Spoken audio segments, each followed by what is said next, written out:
Making some fresh farmer's sausage out of venison today, folks. We're going to use this 10-pound recipe where we're using 3 pounds of pork, 7 pounds of venison, a pint of water, and 4.5 ounces of this spice. This is the sausage maker's Polish sausage spice, and we put it in our farmer's sausage, and it makes a wonderful fresh farmer's sausage. Now, certainly you can make this in a smoked variety too if you wish to smoke it, but we are making it fresh to last all year long. We're going to basically put our 4.5 ounces here in a container, and I'm actually doubling that to 9 ounces because I'm doing two 20-pound batches. And then we're going to put our 2 pints of water in each one of these because, again, that's doubled. And then there's actually going to be, in each batch, there's going to be 6 pounds of pork from our own pigs that we butchered a few months back. And then there's going to be 14 pounds of venison in each batch. And we're going to make some fresh farmer's sausage. So again, I'm making 2 different batches up here, so you can kind of see how I'm doing it. If you want, when you make this up, though, you could put it in a smoker for an hour or so, dry the casings out a little bit, put a heavy hickory smoke on it, and bring it up to temperature. Probably, I would say 152-ish, something like that. And then you would have a smoked version of this. I particularly don't want to go through the work because I've already got smoked sausage for the year, and this is just a nice, thick, heavy venison pork flavored, like oversized bratwurst that we eat in a ring that we have for our family meals. So here I'm adding the 2 pints of water to this batch, and then I let this sit for typically a couple hours after I've stirred it, just to get the spices to really soften up and get the flavors in. I find that if you mix this right up and then just stir it a little bit and then pour it on your meat, it's not quite as dissolved as I'd like, and I don't think the flavors then get into the meat as well. So I'm just going to stir this up, and it's going to sit here for a while is what's going to happen. And in that same point in time, we boned out all the meat previous, because it was a week ago or so when the girls got their deer, and the pork was done, a month and a half ago, so we've now thawed that. And we'll let the boys, start grinding that up. Everybody grinds meat, it seems like a different way or different method. So as I'm making up these spices, our meat is thawing at room temperature so that we can do it, but yet it's still going to be cold. I find that a lot of this stuff works better if you just run it through things cold. So yes, it needs to be thawed so it's not chunks of ice, but you don't want it so warm that the meat and the fats are all mushy and it makes it really hard to crank out a good product, if you know what I mean. So again, this is batch number 2. I'm going to do 2 20-pound batches. I'm doubling what's on the thing. If you go to Sausage Maker and look up their Polish sausage spice in their big tub, which is right here on the right-hand side of the screen, you'll be able to find it. It's a good spice. It's a nice, even spice. So here what's happening is Matthias and Grant. Matthias is on the pedal and Grant's sticking it in. They're starting already to work on the venison. And again, everybody grinds differently. In these batches, each batch has 2 bags of pork, and that equals the 6 pounds that we roughly need. And then in the back there is the venison, and that venison is in 14-pound sets, and he's just running it through.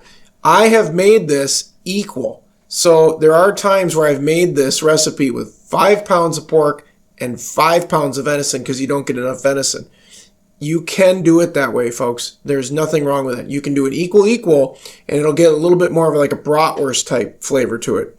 If you do 7 and 3, it's going to be a little bit more deer flavor, and I like that, so that's what I'm doing.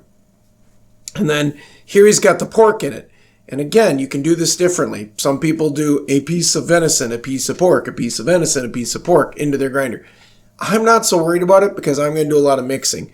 And then I'm doing a second grind now. This is me coming back, taking Grant and Matthias's first grind and second grinding it. So the first grind, Grant ran it through about a 1-inch hole. It had 4 1-inch holes on the grinding plate. And that just kind of emulsified the meat down and got it ground together. He did, like I said, the 3 on the pork, and he did the 7 on the venison. And then when I'm coming back now, I'm running it back through a 3/8 inch plate. So a lot of holes, and I'm making more of a burger out of it. Some people like this sausage a little bit more coarse. If that's the case, pick the 1/4-inch hole, well, would it be, yeah, the next size up from 3/8. I think that'd be half. That'd be like a 1/2-inch hole, wouldn't it? I think so. You can take the next one up. I personally don't. I like mine to be very uniform, kind of like, almost like hot dog consistency. So I'm running it through the 3/8.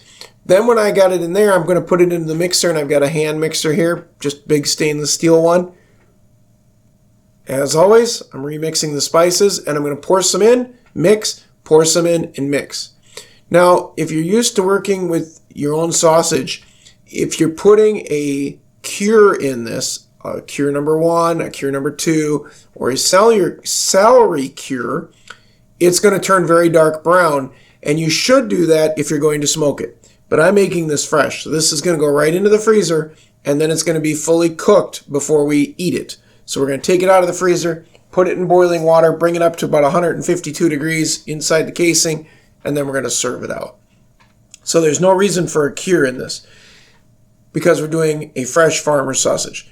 But if you were to smoke this, you would want to put a cure in this. And again, cure number 1, cure number 2, or you can do a celery cure. Either way is fine. So as I mix this up, I'm just trying to get it all blended together so that the flavors of the spices, which is, the Polish sausage spice, which has, like garlic and, I think a little bit of salt and some sugars and just a paprika, just a bunch of spices in it, all get mixed together very well. And then I'm going to take this, I'm going to dump it into a big bin, I'm going to saran wrap it and throw it back in the fridge for a day. I want the flavors to blend. I also want the burger to get, I'm calling it burger because we went through a 3/8 inch grinder with it. I want it to get stiff again so that it cases real well. Again, I don't really care for working with warm meat. So this is the next day. I'm taking a 40 to 45 millimeter hog casing, so fairly large hog casing, and I'm putting it on the stuffer. I'm using the electric stuffer that we've used in previous videos. It's a fantastic machine. And I'm going to stuff these things probably about at least 2 feet long, and then I'm going to loop them back together and make a loop.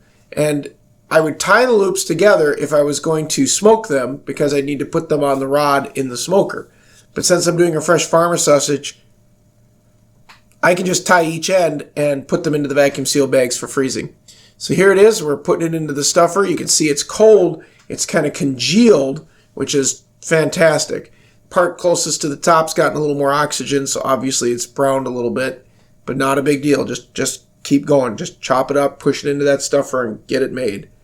Again, this would be very brown looking if you had the cures in it, at least on the top surface. So now I'm just going to pump this out as I'm doing it here one-handed because I'm holding a camera. You're going to see how it kind of comes out, but I can do a better job when I have both hands on it. And again, it's not the hardest thing to do when you got a foot pedal and a nice stuffer like this. If you have a hand crank stuffer, just have somebody help you, folks. You can make a fantastic sausage. Here, do it again with my hands here again. This is another ring of it. Again, I'm going to do about 2 feet each one, and I'm probably going to put 2 in a package because there's 7, 8 of us at dinner any given time. It just makes a beautiful, pretty sausage. So here all the sausage is now made, and I've got to take this and I'm going to vacuum seal it up by kind of rolling it into a ball, stick it in the vacuum sealers. I'm going to do a gentle vacuum seal on it. I don't want to pop them. I just want to get them sealed so they don't get a lot of freezer burn on them. And then we'll eat these all year long, folks, all year long.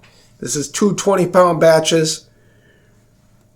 Each bag's got 2 2-footers in it for everybody to eat, and we'll probably get, 16 to 18 bags of this, and that is fantastic. Those are actual then full-size meals for the family. The next step at this point will just be to freeze it and use it throughout the year. It's a fantastic way to use up your venison.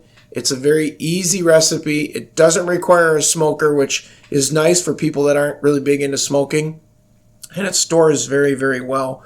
It's easy to cook because you just get a hot boiling pot of water, put the whole ring in it, completely cased and everything, bring it up to 152 degrees, serve it out, slice it into like 8-inch or 4-inch pieces, depending on what you like, and you're set to go. There it is in the freezer, all frozen up, folks. It's looking fantastic. That is venison farmer sausage.